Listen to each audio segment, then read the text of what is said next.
Les gens qui sont vraiment coupables devant la loi, devraient-ils en subir les conséquences?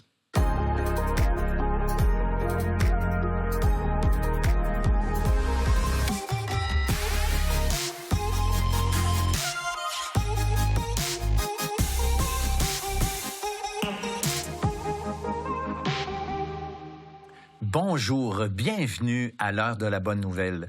On est dans la dernière émission de la série qui s'intitule « Si tu connaissais celui ».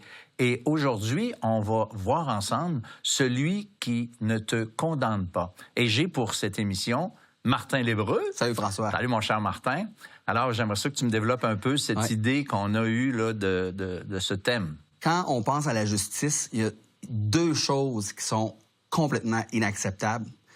Premièrement, qu'un non-coupable soit condamné. Ça, il y en a eu beaucoup dans le passé, hein, des gens qui ont... Puis même, ils ont avoué, on a découvert plus tard qu'ils n'étaient pas coupables, on les a condamnés. Depuis 1979, on fait des tests maintenant. En fait, pas de 79, depuis 1989, on fait des tests maintenant avec l'ADN. Et puis, le premier qui a été disculpé, qui était jugé coupable, mais qui ne l'était pas, c'est en 1989. Et depuis ce moment-là, 375 cas qu'on a ouvert les dossiers et on a pu disculper ces personnes-là. Au Canada? Ou... non, ouais, c'est ça. Mon étude, c'est une étude qui est faite aux États-Unis. Statistique au Canada, j'en ai pas trouvé. J'ai fait une recherche, mais c'est quand même pas trop loin, mais ça nous donne une idée. 375 personnes, mais totalement, ensemble, total, tout, ils ont fait 5400 ans de prison. Puis il n'y avait pas à le faire parce qu'il était non coupable. Donc ça, c'est quelque chose qui est inacceptable. Hein? Ouais. L'autre chose qui est aussi inacceptable, c'est quelqu'un qui est vraiment coupable, mais qu'on ne condamne pas. Ouais. Ça vient nous chercher aussi. Quand on le sait, on le sait qu'il l'a fait, c'est clair, à la limite, il l'avoue quasiment, puis, mais il n'y a pas assez de preuves. On a un petit doute raisonnable, alors regarde, on ne condamne pas. Donc ça, c'est deux choses...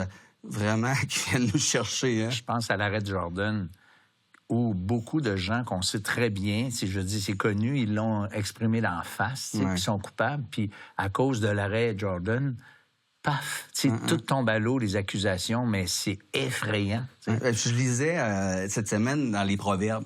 Je suis rendu dans les Proverbes, puis je tombe sur un verset... Les Proverbes de la Bible? Oui, les Proverbes de la Bible. Puis je tombe sur un verset qui explique exactement ce que je viens de te dire. Je vais le lire à l'heure de la bonne nouvelle. C'est dans Proverbes 17, verset 15. « Celui qui acquitte le coupable et celui qui condamne le juste font tous deux horreur à l'Éternel. » Okay. Donc, ça déplaît pas juste à nous, exactement, ça déplaît à l'Éternel aussi. C'est pas tellement... cette notion de justice, en fait, elle vient de Dieu, mais Dieu a cette notion de justice, il n'aime pas ça. Mais moi, j'ai été, comme à l'habitude, Martin, dans la rue pour poser la question, à savoir si, justement, quelqu'un qui est vraiment coupable, est-ce qu'il mérite vraiment d'en subir les conséquences? On regarde ça ensemble, si tu veux bien. Oui, parce que, comme quand on est enfant, quand on fait quelque chose, on a une conséquence pour apprendre de nos erreurs. Puis c'est un peu le but du système juridique. Oui, parce que sans ça, s'il n'y a pas de sentence, il va recommencer du jour au lendemain. Faut qu'il commence à se faire dompter. Puis s'il ne comprend pas la première fois que le juge il a dit quoi, ben là, il y a des prisons qui existent. Moi, je pense que oui. S'il y a une loi, alors les lois ne sont pas toujours égales pour tout le monde. Ça dépend comment on la comprend. Il y en a qui, pour eux autres, les lois, passer au-dessus des lois ou écouter les lois, ils ont de la difficulté. Bien, définitivement. Même dans la vie, même pas juste ceux qui font des choses graves. Tout le monde a le droit à des conséquences si tu respectes pas la loi. Si on fait du mal, si je veux faire du mal, il faut qu'il y ait des conséquences. S'il a fait quelque chose de mal, il faut qu'il y ait une sentence quand même pour que... peut-être qu'il va comprendre, mais d'autres qui auraient peut-être des fois des mauvaises intentions, savent que ce sera puni, donc on va pas faire des choses comme ça. Si c'est selon la loi des hommes, oui, parce que c'est comme ça que notre société fonctionne. Donc, il faut.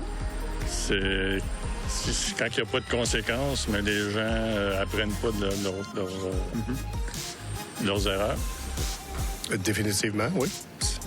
Oui, il faut qu'il y ait une conséquence. Pourquoi? La prochaine, parce que faut que ça agisse comme une motivation pour tous les autres de ne pas tomber dans ce paradigme-là, de ne pas tomber dans cette façon d'agir. Alors, oui, il faut qu'il y ait une conséquence, sans quoi tout le monde ferait absolument n'importe quoi sans jamais avoir peur de quoi que ce soit? Non. Martin, je trouve que c'est pas mal unanime sur l'idée d'avoir des conséquences, mais les motivations des conséquences, c'est pour corriger seulement. Mais il n'y a pas beaucoup, ça n'a pas été souligné en tout cas, l'aspect de faire justice. Tu sais, gars, il y a un coupable, c'est une question de justice, c'est pas juste une question d'apprendre comme on élève nos enfants puis qui peuvent leur donner des conséquences pour leur apprendre, puis ça, c'est correct aussi, forcément. Mais l'aspect justice absolue, c'est qu'il faut qu'il soit fait. Si tu as fait quelque chose, tu devrais en subir les conséquences. Juste la justice pour la justice, ça, c'est pas très, très présent, mettons. Quelqu'un a dit, si c'est selon la loi des hommes, oui. Pourquoi? Parce que c'est comme ça qu'on fonctionne. Et puis moi, on est tous d'accord avec ça. C'est ça la loi, mais oui, il faut fonctionner comme ça. Puis moi, j'amène souvent cet argument-là avec l'idée de Dieu. Si Dieu existe, je dis si, parce que je sais qu'il y a des gens qui disent non, admettons que Dieu existe. Et il y a des commandements, il a mis une loi, il a mis des règles. Est-ce qu'on ne devrait pas dire exactement comme le monsieur? Est-ce qu'on devrait être puni? Bien, si c'est comme ça que ça marche avec Dieu, puis c'est Dieu qui a mis ces lois-là, puis qu'on est sous ces lois-là, bien oui, on devrait obéir, puis si on désobéit, être puni. Mais quand j'amène cet argument-là, souvent, les gens ont dit « Ah, non, c'est pas comme ça que ça marche. » C'est comme s'il y avait 2 poids, 2 mesures. Oui, on veut que, humainement parlant, que ça soit comme ça. Mais quand il est question de Dieu, on veut pas lui reconnaître le droit qu'il a de faire justice, parce que lui, justement, Dieu est juste. Puis ça, c'est un aspect de Dieu, Martin, qui est souvent oublié ou carrément évacué dans notre société. On parle beaucoup de l'amour de Dieu, mais quand il est question de la justice de Dieu... On perd des amis, là, tu sais. Alors, Martin, merci. Restez avec nous parce que dans le prochain segment, on va développer cette idée-là, là, Bible en main. Cette femme-là est complètement humiliée, exposée à tout le monde. On la traîne en plein milieu de la ville. Puis peut-être même qu'elle voit des roches dans la main des gens qui l'accusent. Et là, elle se dit, bon, c'est quand que je vais recevoir la première? Mais là, Jésus, il se baisse à terre. Puis il commence à dessiner, à écrire. Le momentum, Jésus l'a cassé. Vous avez des questions ou des commentaires sur ce que vous venez d'entendre? Contactez-nous par téléphone ou réagissez sur les médias sociaux.